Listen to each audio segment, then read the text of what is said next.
আমি দেখিয়ে দিয়েছি যখন কাবা ঘর ধ্বংস করার জন্য আব্রাহা বাদশা যখন আগিয়ে আসলো, আব্দুল মুত্তালিব আল্লাহর কাছে হাত করলেন, ও আল্লাহ আমার পক্ষ কেউ নাই, আমি আব্দুল মুত্তালিব তোমার কাবা ঘরে হাত রেখে বলে দিচ্ছি এই মুহূর্তে তোমার কাবা ঘর তুমি হেফাজত করো। তখন আব্রাহা বাদশা যখন সৈন্য সমন্বয় নিয়ে বড় বড় হাতি এবং উটগুলো নিয়ে সমস্ত যখন অস্ত্র নিয়ে যখন ওই কাবা ঘর ভাঙার জন্য আক্রমণ করার জন্য অগ্রসর হয়ে যায়, আল্লাহ রাব্বুল আলামিন বললেন,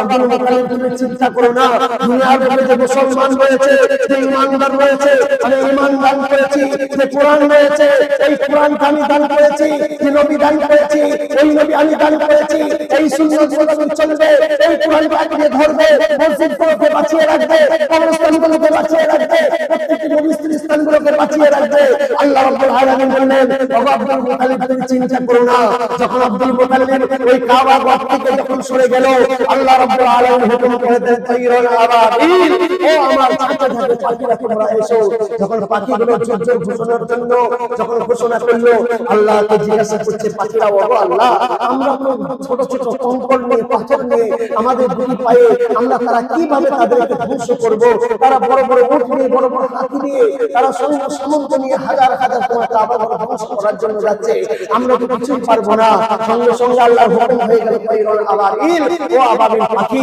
তোমরা কেবল দুটি পায়ে করে তোমরা কঙ্কর বা পাথর নেবে, এই পাথর নিক্ষেপ তোমরা করবে আর আমি আল্লাহর হুকুম করব। ওই জামানায় আব্রাহা বাদশা যখন ধ্বংস করার জন্য যাচ্ছিল, বলা হয়েছে বড় বড় যখন জন্তু নিয়ে ধ্বংস করার জন্য যাচ্ছিল, বলা হয়েছে আকাশ থেকে ঝাঁকে ঝাঁকে ঝাঁকে ঝাঁকে যখন তাইরুল আবাবিল পাখিগুলো যখন যাচ্ছিল, বলা হয়েছে এক একটি পাথর যখন একটা হাতির পিঠের মধ্যে ফেলেছে, বলা হয়েছে ওই হাতিটা ছিদ্র হয়ে কয়েক মাইল জমিনের মধ্যে পাথর চলে গেছে। সুবহানাল্লাহ।